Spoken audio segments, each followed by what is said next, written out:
You're listening to the Paranormal UK Radio Network.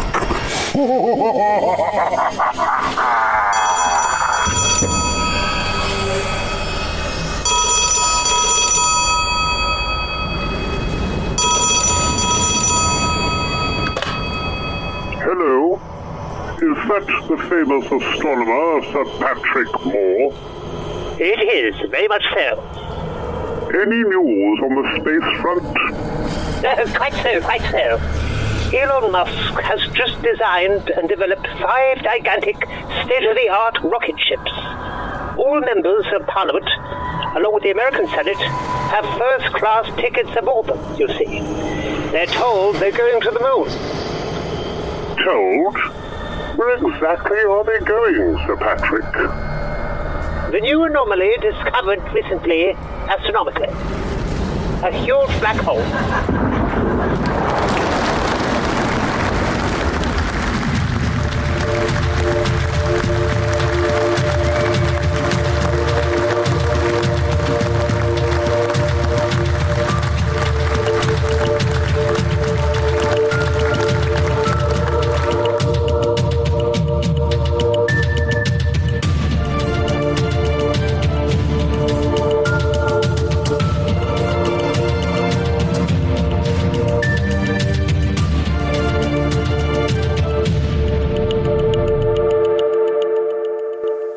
Welcome to Twin Souls. Twin Souls is brought to you in association with the Paranormal UK Radio Network. Your hosts, Philip and Ronald Kinsella. Now, today we have an amazing guest, none other than Harry Singers. And there is a certain type of synchronicity that surrounds our connection with Harry, or most notably Ronnie, because Harry is a voiceover artist and has many other talents, which he's going to talk about today here on the show. And so let's invite you on. Hello, Harry. How are you? Hello, Philip and Ronald. Thank you very much for having me on the show. I'm very well. Yes, and it's really amazing because, as I said before, life sometimes can be very strange. And Ronnie's going to explain exactly how he discovered you and how you discovered him and what happened, and also your connection with the work that you've been doing. Yeah. Yes, this is Ronnie. And Harry, for our listeners, is an incredible voiceover artist, narrator, incredibly talented gentleman. He's just completed a project that we've been working on. Harry's spent a lot of time and effort on I Grey, which is a humorous tale of an extraterrestrial called Taffy. Well, he's got a long number. I actually can't remember the number at the moment, but he has a long number. But the Gov sends him to Earth in pursuit of a reptilian rogue called Balthazar, who has ticked off the royal family by almost causing World War so-and-so. And here he is. Hello, Harry. Well, first of all, I'd just like to be able to say that it's not often that a project comes across my desk, which I absolutely thoroughly enjoyed from start to finish. And it was just a joy to work on. So thank you very much for writing it in the first place. Oh, that is, I'm so humbled, Harry, to hear that. And it's funny because the idea came to me. I'd started writing it a few years ago and I put it on hold because I had something else to work on, namely the UFO books, because I actually do believe in them, because Philip and I have seen some strange things. But I said to Philip, wouldn't it be marvelous to take a kind of twist to it, rather like Mars Attacks, but in a more civilized manner? They're not just killing everyone and destroying personnel, but one particular one who has a weakness, Taffy. So Harry, tell our listeners a little bit about yourself. How on earth did you get involved with voiceovers? Well, that's a very valid question, and it was a very long and winding route with no clue as to me ending up doing this in my early life. In fact, beforehand, well, let me take you right the way back to probably the most interesting stage of my life was when I was in my early 20s. I decided that I was going to join the Navy. And so I ended up joining the Navy, and I volunteered for submarines. And so ended up on a nuclear submarine, not missile, but powered, and spent 5 years buzzing around somewhere in the Mediterranean. Never exactly knew where we were, although I did have the little privileged position of being the sonar operator, so I knew what was coming. So I got my military background from the Navy, God bless them and all who sail in them. And I was very close at that point. I had a decision to make. Do I carry on, become a career sailor and Uncle Albert and all that? Or do I say, thank you very much, had my 5 years, had a lot of fun, and then go off and pursue what I wanted to do? And it just so happened to coincide with the end of the First Cold War. And so the Navy was looking to get rid of, the military forces were looking to downgrade.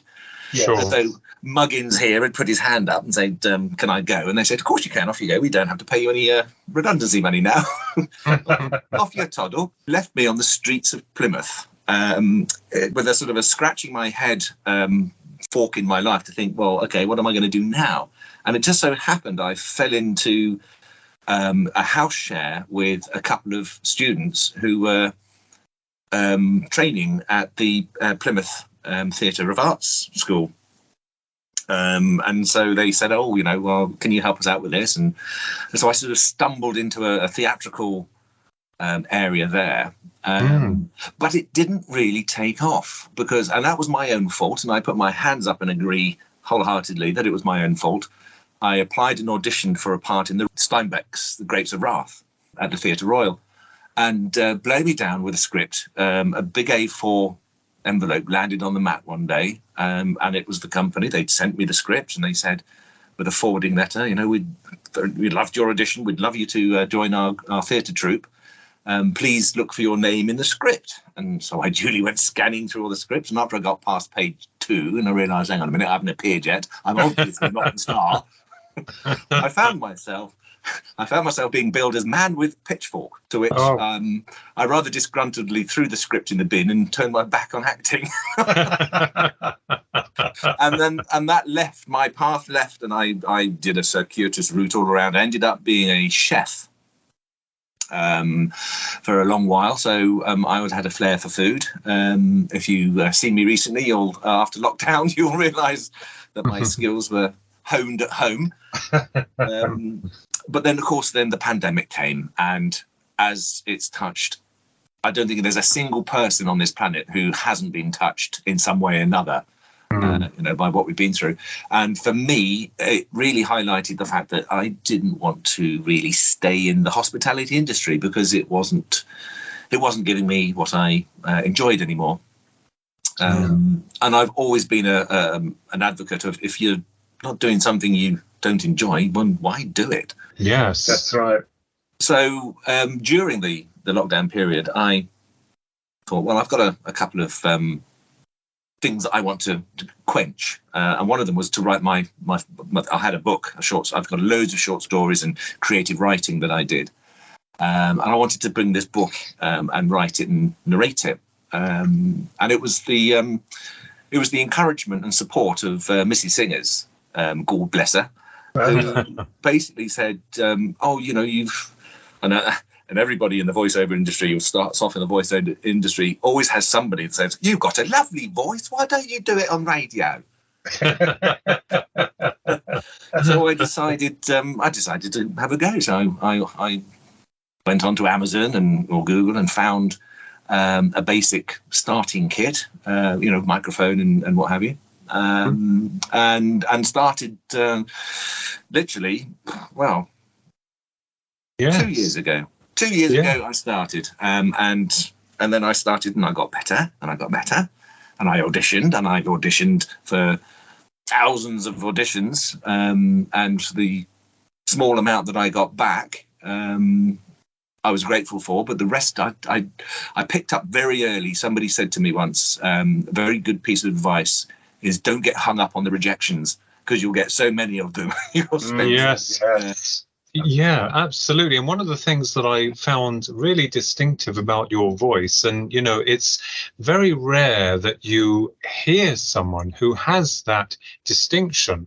And you reminded me so much of the actor, the very famous actor, and you sound very much like Henry Cavill, the man who played Superman, because, Yes. hearing him speak, you sound very much like him. And I said to Ronnie, are you sure that Henry Cavill isn't, messing around and being Harry Singers and so on and so forth? But the other charming thing that I found with you is that when you had, done the recording of Ronnie's entire book, I Grey, the absolute amazing way that you're able to throw your voices and use different accents is incredible and very funny. And I think, for all of us in the world, we are all unique and all special in my eyes. And, everyone has a story. And I think it's really amazing how we build upon the experiences from the past that lead us to what we call our eventual future. And I certainly feel, Harry, that your forte is definitely in voiceovers. And that's absolutely amazing. I mean, and also referring to the Rejections, we're going to play Harry's trailer shortly. The Rejections, I completely understand, Harry, because when Philip and I were writing science fiction, mainly to begin with, my goodness, I mean, the 90s, they were horrendous. It was virtually impossible to find any publisher or literary agent. Even now, it's hard, but I don't think as hard as it was back then, because we have these platforms that allow us to self-publish if we can't find an agent. But I will tell you that Philip and I had how many Rejections? It was about 750 over a 20-year period. Yeah. When we finally got this, so I completely appreciate from what you're saying about how you first you gain a measure of confidence, but it's shattered by these Rejections. But then you move on and on, you get stronger and stronger, and you've got it. We're now going to listen to a snippet of the book I Grey, narrated by Harry Singers, and this is fiction, humorous fiction, science fiction. It's quite mild in the park. I'm now approaching a bench, and there are two trolls seated upon it, both lolling about. This is the first time I've seen humans, and I'm not wholly impressed. Their behaviour is very erratic.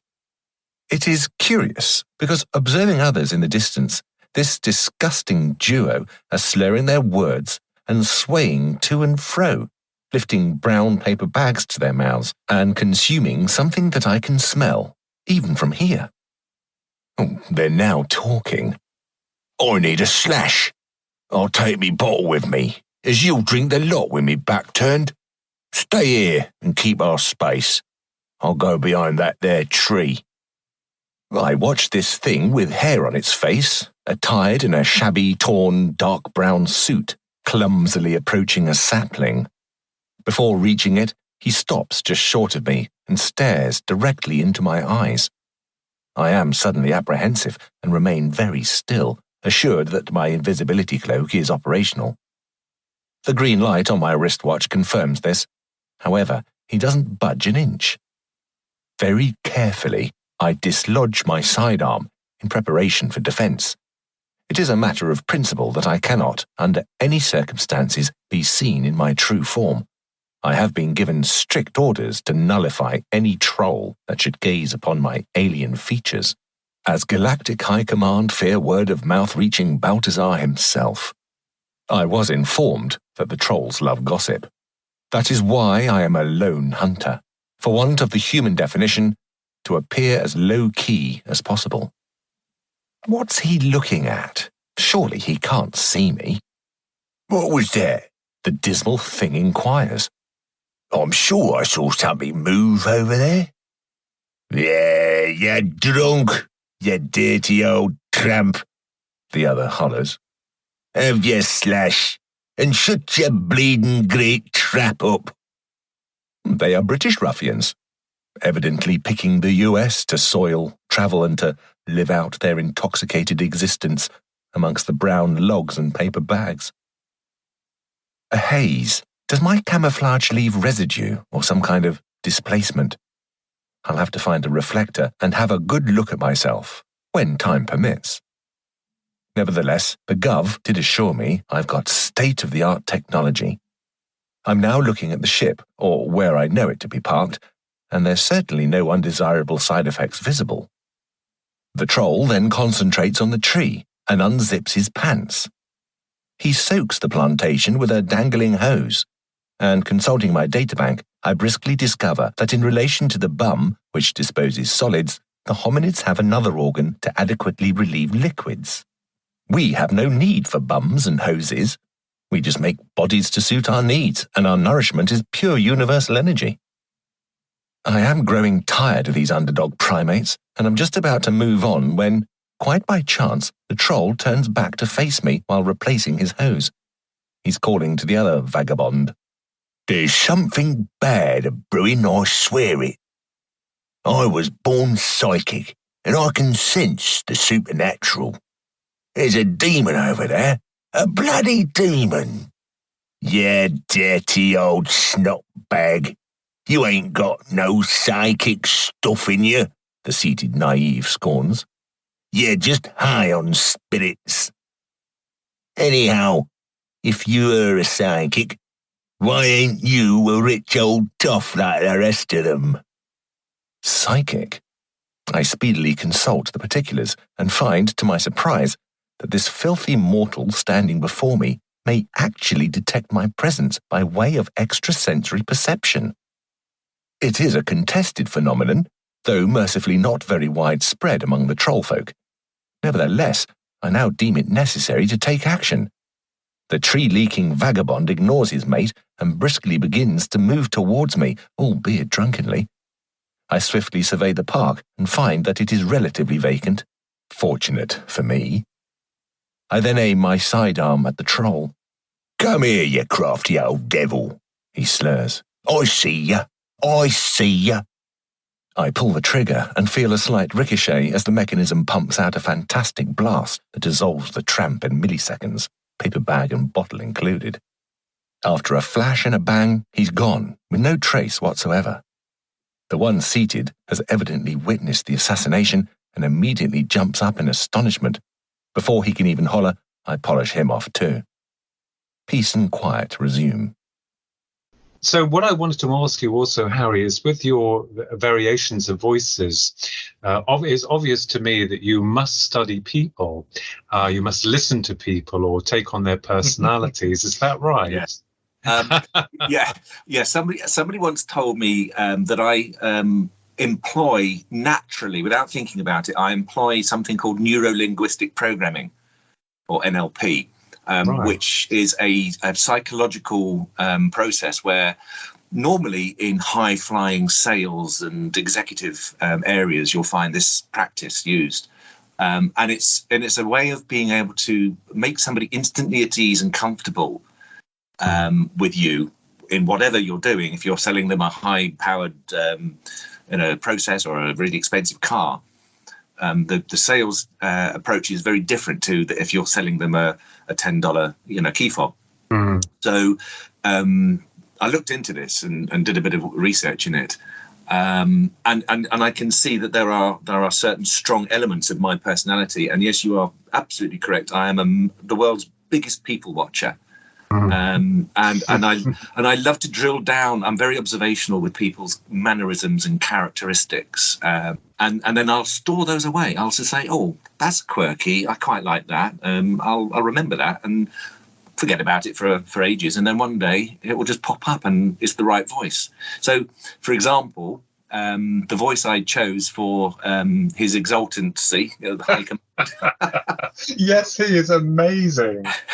He was a complete and utter fabrication of the actor Robert Morley. Yes. Goodness. Old and wise. Yeah. And specifically, his character that he played in For Whom the Bell Tolls. Was it For Whom the Bell Tolls? He played Anthony Hopkins, a very young Anthony Hopkins. I think it was in the 1970s this film was.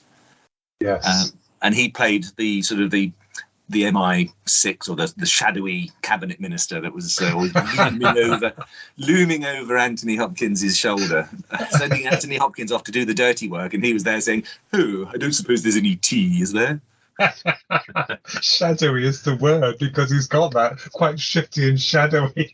But also for our listeners, I mean, Harry has even tweaked the robot, because Taffy, the grey in the book, the alien who is ultimately becomes the hero, Yes. unwittingly becomes the hero, he has a sidekick called Jax.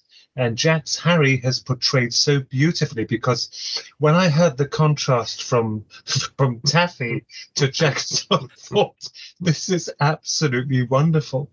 You know, the way you portrayed that robot. I mean, he sounds thick, but then he becomes Einstein. He's like Dr. Jekyll and Dr. Hyde. You know, he's a genius in one sense, and then he's an absolute as thick as a brick in another. And I thought the portrayal of him was wonderful. I mean, and also the way you portrayed the Americans. I mean, one of them I was laughing so much when one of the rednecks, or called, he discovers the flying saucer nestled between the two. What the heck is that? I can't do it. I can't do the voice you use, but my God, you captured that so beautifully. But your portrayal. So you have been studying people, you know, for the art that has arisen from this gift you have, and I think it's absolutely wonderful. Yeah. So, and the other thing I wanted to ask you, Harry, is what are your thoughts? I mean, I know we deal with the paranormal, and we're open to all forms of speculation and that type of thing, and we're very grounded within our work and our research. But when you read I, Grey that Ronnie wrote, I mean, what's your, and we respect everyone's thoughts and feelings on it, what's your viewpoint on the UFO or UAP phenomena as it's known today? Or aliens on other worlds. Yeah. Well, I think that there's definitely something in it. I think we'd be supremely arrogant to believe that we were the only sentient creatures in the universe. Not much to Taffy's annoyance, he'd probably come out, rustle out the bushes and disintegrate us for things. But no, I mean, I'm a lifelong science fiction fan myself. Yes. I grew up on the writings of Philip K. Dick and Ray Bradbury. Oh, yes. You know, the cow behind the sofa with the rest of my generation at wobbly Doctor Who monsters. But which I must admit, I'm thoroughly enjoying. A certain streaming platform has been running all of the original Doctors back to back, and I've been going back through my John Pertwee days. Yes. But no, I do have a strong belief. Although, sadly to say, I've never actually directly seen anything which would confirm this. But that doesn't mean to say that I don't believe it. But I certainly do. Yes. Oh, that's nice to know. But the trouble is with this topic, the UFOs, I mean, we have absolutely no evidence, so we just have to go on sort of narration, people's own narrations of events. And it's ironic, isn't it, Harry, that, you know, these astronomers, they discover these lifelike planets, you know, that can perhaps sustain life, but they're conveniently millions of light years away. Yes. I think, myself personally, I think, you know, that perhaps maybe it's possible that, you know, that this phenomena, which is real, we know it's real, we know it exists. But I think, you know, the way that the media has been sold the story to the public is very much like the classic, you know, physical nuts and bolts craft with its, you know, grey alien in it coming from another planet. But I think perhaps that the theory behind that might be far more complex, and this is why probably you know, this disclosure movement is not happening as quickly, because maybe the authorities will find it very difficult to state to the public, well, yes, we know UFOs and aliens are real, but by the way, we have a big problem, that they're not coming in the way that we expected them to come in, and they can nab you at any time in the night. So it's like probably they've got it's like a scene from Mars Attacks, you know, when they're, we got a problem, Houston, we got a big problem. And in areas of the paranormal, I mean, in terms of like ghosts or poltergeists or, you know, that type of thing, have you experienced anything of that kind at all, Harry? There's only, I again, I don't discount it. I have less personal credence for that than I do extraterrestrial people, I have to admit. However, Yes. There was an occasion, again, in my early 20s. It was a couple of students that I was rooming with decided that it would be an awful wheeze to make their own Ouija board. And they thought, this is a bit of fun. And without stringing the story out too long, there was much larks and hilarity ensued until one of the people who wasn't actually taking part, he didn't actually have any physical contact with the board, and a series of questions were asked, and the cup that they were using, or the glass they were using, spelt out this chap's grandmother's name, and he went white. Absolutely, the colour drained from him, and he burst out the room. He ran off the room, and a little while later, once he calmed down, we asked him, why did he go white like that? And he said that he had never at any point told any of us his grandmother's name, yet the board spelt it out exactly right as it was, and it was a strange variation of spelling. I think she was a foreign name, and it was spelt slightly different, and the board spelt it out exactly as it should have been spelt. Yes. We that's interesting, Harry, because Philip and I don't mind admitting, dabbled with the board. We call it the board meeting. We used to say, should we have a board meeting? We don't use it anymore. No. But it was with our friend Susan, and I'll give an example of what happened to us, and it quite freaked us out. Was that when our grandmother had passed away some 25 years ago. I think it was 25 when we used it. 24. She passed the same year as Princess Diana. We used the board 23 years ago. Then it's over 20 years, Harry. We made a makeshift board. We wrote letters on it, and we used the planchette.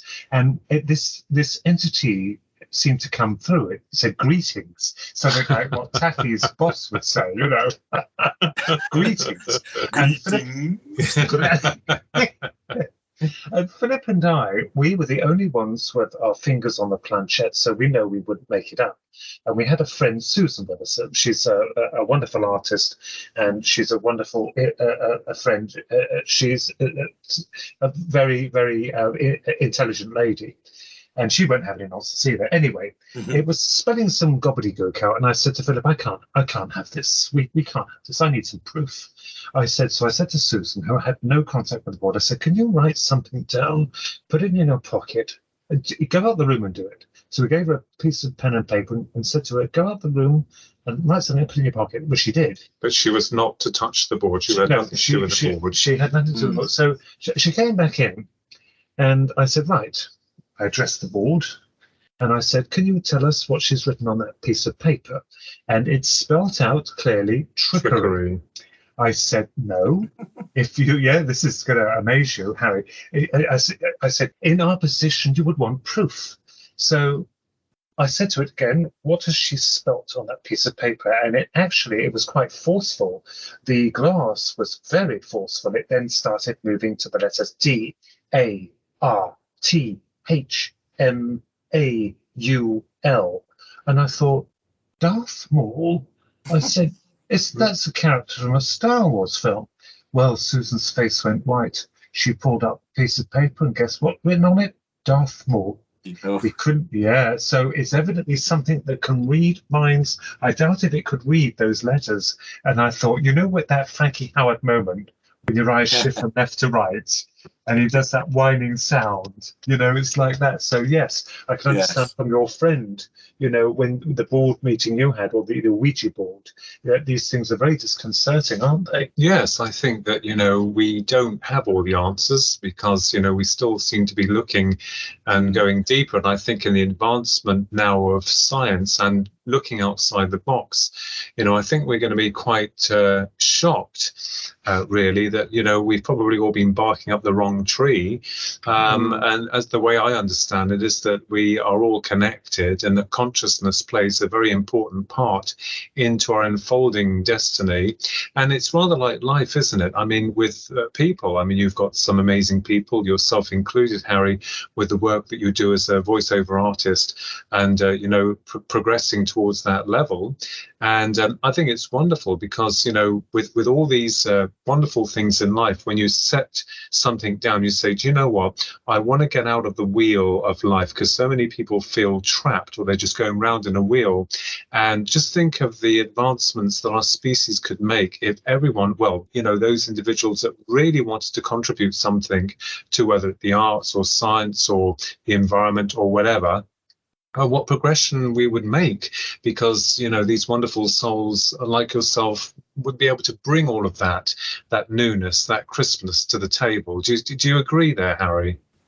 Yeah, I agree that the power of the spirit, the energy that drives, the universal energy that drives the spirit, it burns strong in some people and barely flickers a candle in others. I think we're a conduit of this power, of this. And I think that those that really shine, those that have got that power burning really brightly, go on to do amazing and wonderful things in the world.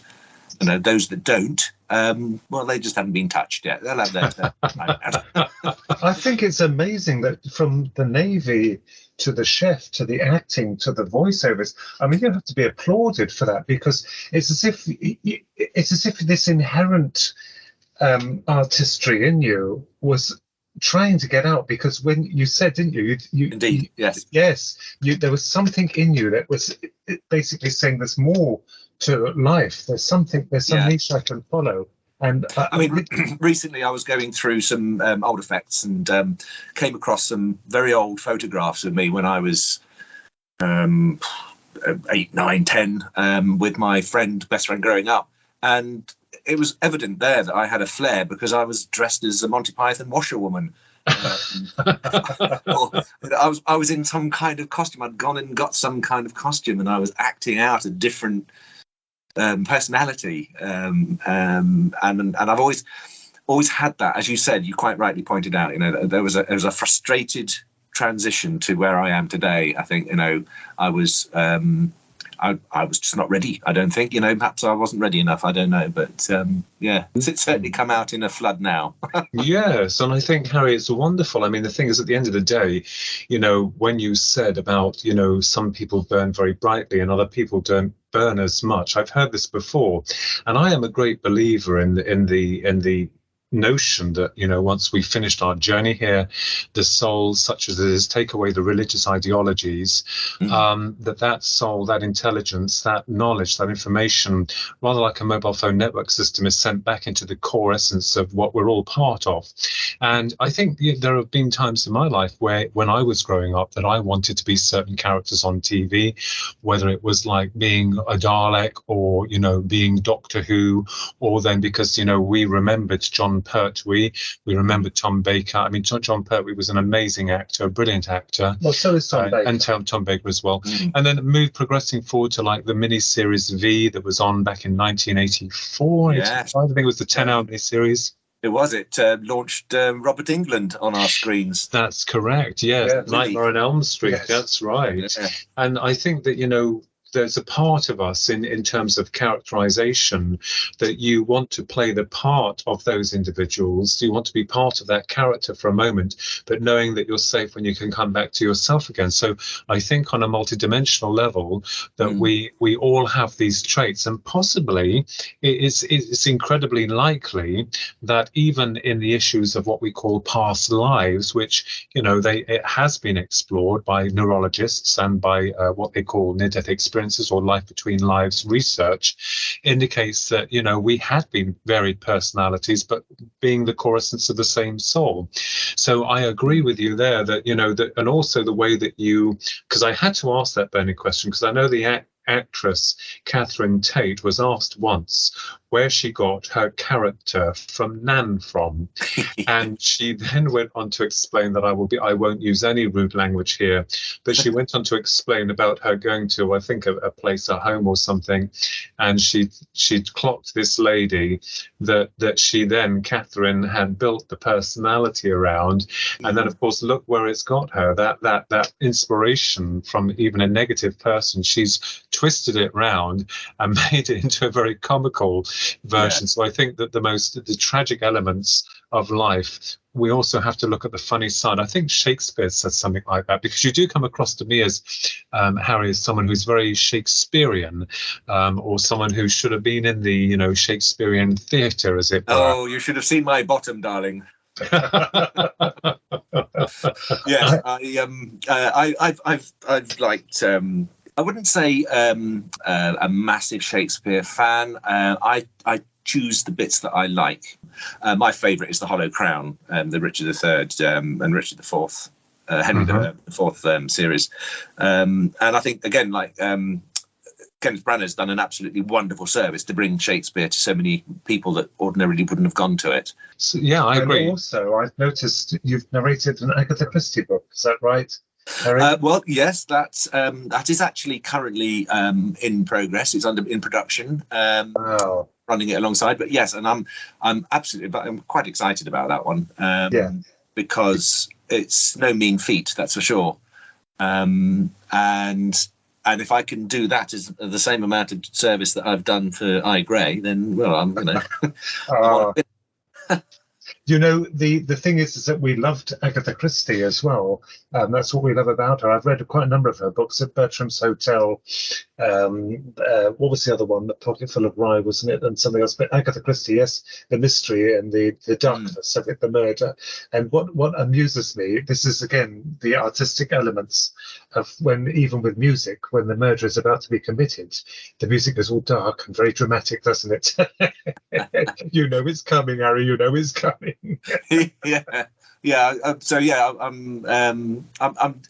I'm always searching for my next project, obviously. Yes, an artist should be, having his eye on what he wants to go for and auditioning for them. And in the meantime, I'm full time doing audiobook narrations, but in the meantime, I'm also learning my craft and honing it, should I say, because I've fallen in with this immersive theatre troupe. And they invite me around to run around an old disused prison in Shepton Mallet in Somerset. And we entertain the customers, the audience, by absolutely immersing them in the show. They are the show. We run around the prison with them and get them doing all kinds of things. And I can have a great amount of fun with my voices on that. That's for sure. And in fact, in Easter, they've asked me to go, but I've got to play a pirate lord. So I'm going to be channeling my inner Johnny Depp for that one. Pirate lord, wow, that sounds fascinating. And this book that you were writing. Well, my first book is actually already published, released, and it's on. Oh, tell us about that. Well, now, I was rather hoping you would ask that. I don't want to be, plug, but... this is why you're here. Well, it ties in so very neatly with what we've just spoken about, vis-a-vis Ouija boards and universal time travels and constant. So the idea came to me. It was a small short story project that I did. And again, I was wanting to tap into the Philip K. Dick, Ray Bradbury type sort of science fiction, even the original Star Trek, some of the screenplays from the Kirk's eras, where they dabble with time travel and what have you. And so I thought, okay, Robert Harris. Now, Robert Harris wrote that international bestseller, Fatherland, which was an alternative future of what would happen if Germany won the Second World War. Bit like Man in the High Castle, but the Fatherland was very, very dark, very sinister, and very foreboding. And so I wanted to have a bit of that in my writing, but I wanted to have the science fiction novel side of it as well. So my protagonist, guy called David, who was a struggling history student. He comes running back with a parcel wrapped up in brown paper and tied with string. And he runs back into his little bedsit that he rents from this horrible woman. And he opens it up. It's this box, completely translucent top, no features on it at all. And he puts his hands on this box, and it connects a paranormal link. And a planchette comes out the side of it. And he basically connects back in time with its other box, which was sat in Himmler's castle in Wewelsburg. And because we all know that Himmler was very fascinated with the paranormal. Oh, yes. And so David has now got this paranormal link back to Himmler, and Himmler tricks him into telling him, you know, some of the future secrets about what happened and where they went wrong, turned the tables, and of course Germany won the war. And David comes out of his trance in this box, and he's realized that the world has changed around him in his bedsit room. And he's whisked off, and he's held prisoner in Buckingham Palace by the UK Gestapo, in which he has to escape and get back across London to try and reverse the effects of what he's done. So a bit derivative, I imagine. It's not exactly an original piece of work. Well, it's original because it is my story. Yes. What's the title of it? What was the title of the book? The title is just one word, and I thought it summed it up quite nicely. It's called Schism. Well, after your dark, I did see that. That's on your website as well. Well, that is really quite incredible. Time travel. Now that interests me, Harry. You know, that is something we've been looking into. Although I could have had a slap, because at first I assumed it was impossible. Because now this is where I made a mistake. But I assumed that time is an illusion. Time is just man-made. Doubly so. Yeah. It's just an illusion. It's man-made. But there again, I think it's possible that we can slip back and forward, because we do have deja vu, which could be a sign that we have seen things before prior to happening. You know, and we hear of stories of what was that ship called? The USS Eldridge. The Philadelphia experiment, yes. Yes. Well, that's interesting, Harry. That's absolutely amazing. I wrote the time travel, the side, because I did a bit of research into the background and realised that current thinking in all the scientific world is that matter can't travel faster than light, or can't travel back and forward in time without some amazing technology or power that we don't know about. But thought transference, mind energy, that has got no constraints. That's a non-corporeal entity, and that could travel through time quite easily, I thought. And that's why I made it so that although he was physically still in the near future, 2021, 2022, actually I think it was 2016 that I set it in. That was when I first wrote it. So although his physical being is in 2016, he's managed to bridge this gap back in time with his mind. So that's where the time travel comes.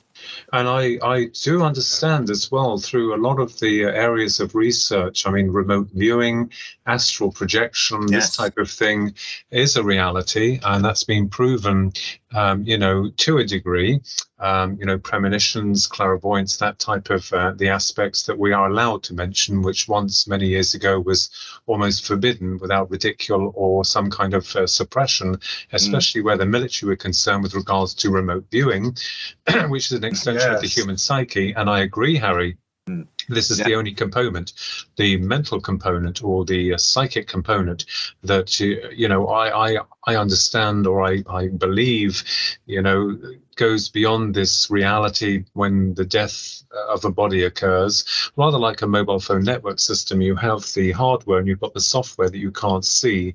And that software is kind of like unique to the device. And whatever happens to the physical instrument, it is just an interpreter or translator to bring that information from one dimension to this one. I think that on a very basic level that we may operate along that premise. But what happens in the core experience when we pass over, we don't know. know. And now, of course, the listeners can, check you out and find that book because, although some people are quite, they don't want to say that I've done this and I've done that. Of course, you have to. It's nice to highlight these certain things because, at the end of the day, I always say to people as a researcher, we're poor researchers, we have to scrape the barrel. And there was one line from an Agatha Christie where one of the doctors said, "Oh, us academics don't eat off gold plates, Here it is. I've got it here. To a cash-strapped student, solving the puzzle of an alien artifact alters history and brings about dire consequences, unleashing a frightening foe to terrorize the future. The world has already beaten the Nazis once before. Now it's up to David and his mysterious new friends to fight the menace again and return to the world to normal, whatever normal is." That's beautiful. I think that's going to be. I'm going to read that. That's amazing. Yeah, and the thing is, have you got any more books that you're going to be working on? Yes, I've got one. I've got. It's very much one of these. I dip in and out of it when I have time. But it's another dystopian alternate reality type story, and its working title is Buttercups in the Refrigerator. And that came about was I had a friend once who was reading he was reading a story to his little child. It was a child's story, and the line "Buttercups in the Refrigerator" came up, but he read it in his broad Devonian accent. And it was like "Buttercups in the refrigerator," and it just stuck in my mind so much. And I after stopping rolling around hooting at his pronunciation of it, I said, "I'm going to nick that and use that in a book, I'm sure." And again, it's a world where the population has become so unmanageable that the government has collapsed. The government as we know it, democracy has collapsed, and a totalitarian government has risen up and taken its place and introduced a moratorium on pregnancy, and there's a total ban, and they've got these roving gangs of the anti-procreation police, which are militias wandering around, and so it's a pretty sort of dark existence. And yet the two protagonists are Penny, who finds herself pregnant where she shouldn't have been, because her stepfather hid her from the authorities when she was of sterilization age. And so there's all kinds of fun working out the dynamics of how this story is going to evolve. Yeah. I've set it all around my childhood growing up area of Falmouth in Cornwall. And that area of Cornwall. So I've gone into great detail of describing parts of the place where the characters find themselves.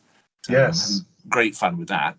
Do you know, Harry? That's amazing, because it's funny you should mention that, because I have been working on a science fiction book myself, not by Grady the Taffy, but another one which is more serious, based on what you were saying, a wrecked future, but with a difference, because this deals with, I know it's been done to death, artificial intelligence. And a world ravaged by war. So it's funny, isn't it? I think, although people think they're depressing, your idea of this future may not be far from the truth when we look at where we're heading in terms of overpopulation. Yes, it was something that spurred me on. Take a little bit of the truth and reality and sew it in your story, and it won't be so far-fetched after all. Yes, I mean, at least we won't be shocked when we're 30. I remembered when we were children and we watched that film called Logan's Run. Oh yes, yes, and that's right. Yes, and when their little badges on the palm of their hands turned black, they were to be executed. I thought that was beautiful. So I think that there is a kind of beauty about it. Let's be honest, with destruction in a fictional sense, like Agatha Christie, she glorified murder. With science fiction, they glorify battles. So I think there's some kind of beauty in that. Not that it is beautiful, but you know what I mean. There's some kind of beauty, especially what you're stressing about your future. There's always hope. There's some kind of hope There has to be.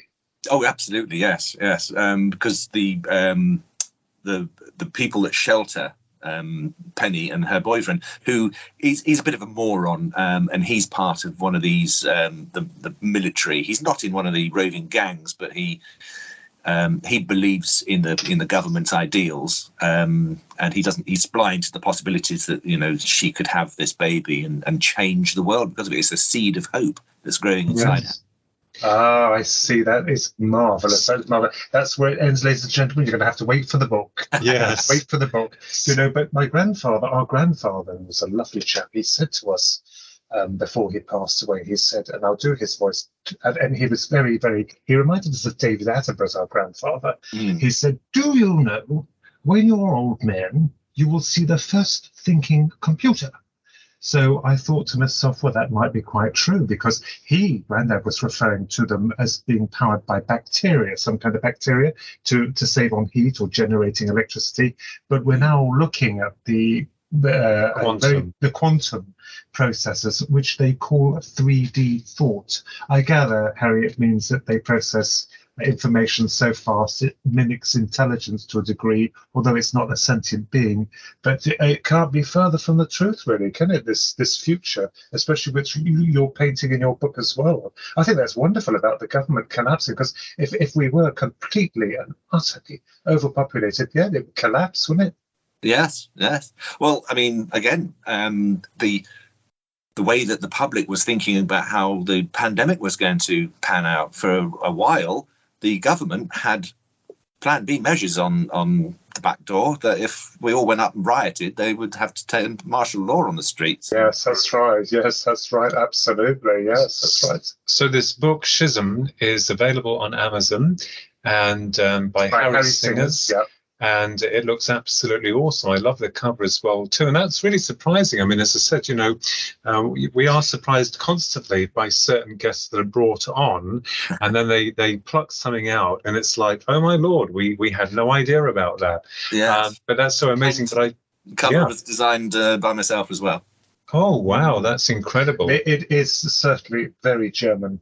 And the clock as well, I can see referring to the time travel. But yes, you're right, because they believe that the Germans, Adolf Hitler and his lot, were up to their necks in the dark arts. Yes, that's right, Harry. Yes, they were. I was going to say, if I've got time, go back to a early Victorian science fiction writer, Sir Edward Bulwer Lytton, who wrote a novel called The Coming Race.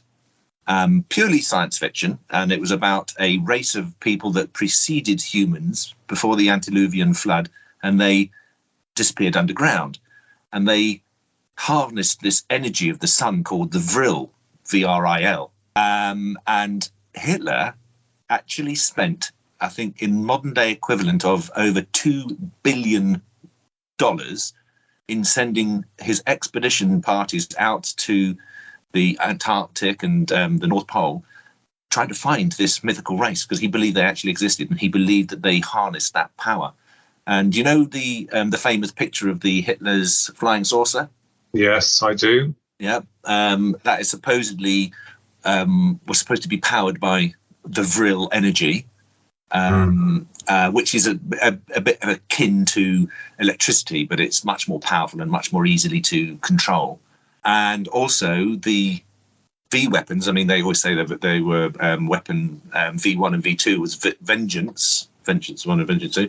But again, there were some other theories I've read out there that he was trying to make a Vril weapon powered by this ultimate energy, this core universal energy of the black sun, ties in with his paranormal worshipping. Yes, and of course the bell, and that also came about with regards to psychics, I believe, that Hitler was very interested in, who was or apparently in communication with extraterrestrials. And what's really strange about this, Harry, is that, you know, how very unbelievable that it may sound when you start researching and looking into the truth in areas, you find that this is exactly what was going on. And as we all know, and you know, that with regards to Hitler, he had this compulsion, in fact, obsession, to find things like the Ark of the Covenant and certainly Antarctica, which is very interesting because there's been a lot of controversy around that area, where, you know, there's been a lot of military activity, and even I believe that a lot of very important, well, we're all important in my eyes, but VIPs have been over there to like bless it or visit it or come back. And one wonders what exactly is going on. So, you know, people then generate all forms of conclusions about what they think is happening. But it was Admiral Byrd, wasn't it, who was one of the guys who flew over many years ago, the Antarctic, and he's supposed to have seen that undiscovered world. We wasn't can't it? prove that, but it's just speculation, yes. Yeah. Yes, but what you said, Harry, about that, yes, we have heard about that. The sources. Yes, I wouldn't be at all surprised, because anything that could aid the Führer's conquest of the earth, because I evidently want to be emperor of it, he would have used it. He would have gone to the ends of the earth to nab this kind of alternate power. So that is fascinating. Yeah, and well, she managed to get, if one person manages to get hold of such unrequited power like that. Well, what was that old phrase? That power corrupts? Absolute power corrupts absolutely. Yeah, so we can see, Harry, that there is a new dimension to your soul, to your personality, to your consciousness, that you are very much involved and aware of the paranormal, as it were. Yeah, I'm surprised. I didn't know that. It's amazing. I had no idea. That's wonderful. Obviously, I managed to channel quite a healthy amount of that into Taffy. Oh, you've done a splendid job, sir. A splendid job. The amount of characters he's portrayed in there is absolutely wonderful. It is a comical science fiction adventure with the grey called Taffy, who's a bit ticked off about being selected to pursue this rogue, this reptilian called Balthazar, for war crimes, and this comes from orders of the draconian royal family. So they want him annihilated, and Taffy has to do it. So I have to thank you so much, Harry, for narrating that. I am very honoured. I would have to say, as Taffy, I wasn't just ticked off, I was livid. That was wonderful. And also to make you all aware that Schism is available as a science fiction novel on Amazon by Harry Singers. Kindle. It's Kindle and audiobook, of course, and paperback. So, we were asking you to go and check it out. That's quite amazing, looking at the information that's about the book. Yeah, and it's SCHISM. That's paperback. It. The paperback. Yep, it's. I came up with the word schism because schism could be used as a break, a fracture or fissure. Yes. And I thought, well, that was a good way of describing what the actual story was about, a fissure in time. Yes. So, Harry, would you be able to tell your listeners how they are able to get hold of you? Best way to get hold of me is to pop along to my website, which is an easy one to remember. It's all the W's, harrysingers.com, all one word. And then if you just put in Harry Singers into your favourite search engine of choice, I'm sure it will come up. I'm pretty well indexed. And of course, I've got my usual social media channels that you can find me on as well, all the usuals. Yes, and in this world today where, everyone becomes an author, which is wonderful, because many years before no one had the opportunity, because unless you're a big name, it was very hard to get into the publishing world. Both Ronald and I knew that from years ago, and when we had contracts, even then it was, your bottom of the list. But now everyone has the opportunity to bring their work out, and any author out there, or would-be author, if you want an audio adaptation of your work, then who better than to ask Harry Singers to work with you and to get him to do the voicing, because I have to tell you that I was blown away by the way that you had orchestrated through your, your beautiful tones, the whole story, and the very characterizations that you had implemented within that book. It's so incredible, and I'm quite amazed. And I said to Ronnie, again, I've got to say it, are you sure that's not the actor Henry Cavill? So we want to thank you so much, Harry, for coming on our show, and we're really very grateful for your time and for bringing your information to the table, because a lot of people out there, we're all interesting, we've all got a story, we've all got to promote ourselves to some level. There's enough room on this planet for everyone. Indeed, and thank you, it was a lot of fun. So that Thank just you, Harry. remains for me to thank our special guest Harry Singers for coming on board on It's been Twin a fascinating Souls. chat. It has been a fascinating chat, and all that remains for me to say is, for all of you out there, to keep your eyes to the sky, stay safe. And you've been listening to Twin Souls, your hosts Philip and Ronald Kinsella, our special guest Harry Singers. Be safe and be aware.